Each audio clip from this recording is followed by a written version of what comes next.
ശിവേട്ടാ, കാപ്പിയോ ചായയോ എന്തെങ്കിലും വേണോ? വേണ്ട. ബുദ്ധിമുട്ട് വല്ലതും തോന്നുന്നുണ്ടെങ്കിൽ ഹോസ്പിറ്റലിൽ പോവാം. വേണ്ട, കുഴപ്പമൊന്നുമില്ല. അല്ല, വേലായുധേട്ടനെ കണ്ടില്ലല്ലോ? ഏതോ ഉത്സവം ഉണ്ടെന്ന് പറയുന്ന കേട്ടു. നാട്ടിലുള്ള ഉത്സവങ്ങളെല്ലാം കണ്ടില്ലെങ്കിൽ അച്ഛന്റെ ആയുസ് കുറയില്ലേ? ഇങ്ങനെ വെടിക്കെട്ട് കണ്ടു നടക്കാൻ അച്ഛന് വലിയ ഉത്സാഹമാ.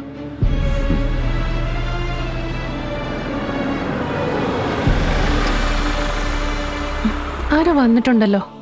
നോക്കാരാന്ന്. ആ,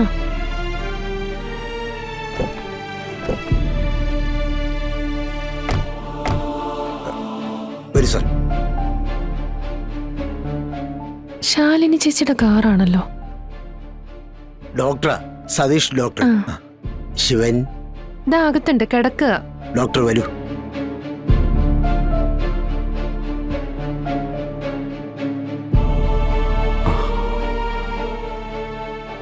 ശിവ, ഡോക്ടർ വന്നിട്ടുണ്ട്. സതീഷ്. വേണ്ട വേണ്ട, കിടന്നോളൂ. എന്തിനാ രാമേട്ടാ? എനിക്ക് പ്രത്യേകിച്ച് അസുഖമൊന്നുമില്ല. 2 ദിവസം റെസ്റ്റ് എടുത്താ തീരാവുന്ന പ്രശ്നമല്ലേ ഉള്ളൂ. ആയിക്കോട്ടെ, എന്നാലും ഞാനും നോക്കുന്നുണ്ട്, കുഴപ്പമൊന്നുമില്ലല്ലോ.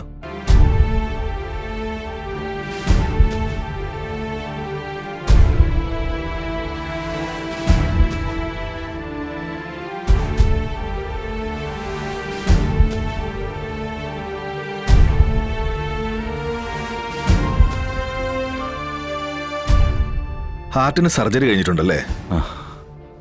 അങ്ങനെ കാര്യമായിട്ടൊന്നുമില്ല. ഒരു അപകടം നടന്നപ്പോ.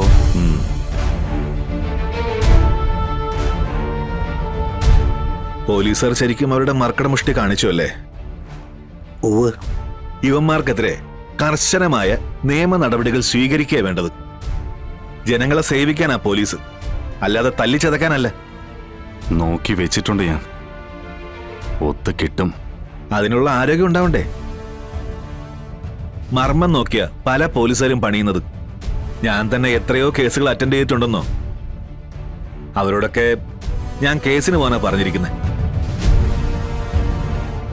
നമുക്ക് ഹോസ്പിറ്റലിലേക്ക് കൊണ്ടുപോകേണ്ട സാഹചര്യം വല്ലതും ഉണ്ടോ?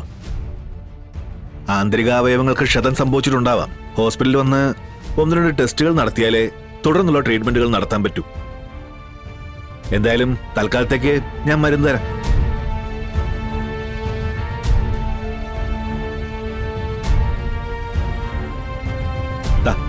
ഇത് വാങ്ങിച്ചു കൊടുക്കണം. അതെ, ശരീരത്തിന് നല്ല നീർക്കെട്ടുണ്ട്. ഇഞ്ചപ്പുല്ലിട്ട് വെള്ളം ചൂടാക്കി അതിലൊന്ന് മേലെഴുകി നോക്കട്ടെ. ഉള്ളിൽ മരുന്നും കൊടുക്കാം. ഭേദമായില്ലെങ്കിൽ എന്നെ വന്നൊന്ന് കാണണം. ടെസ്റ്റുകൾ നടത്താനുള്ളത് കൂടി ചീട്ടി കുറിച്ചു തരാം.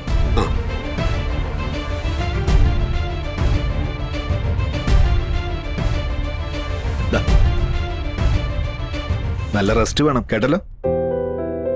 ഈ ഹാർട്ടിന്റെ സർജറി കഴിഞ്ഞിട്ട് എത്ര നാളായി?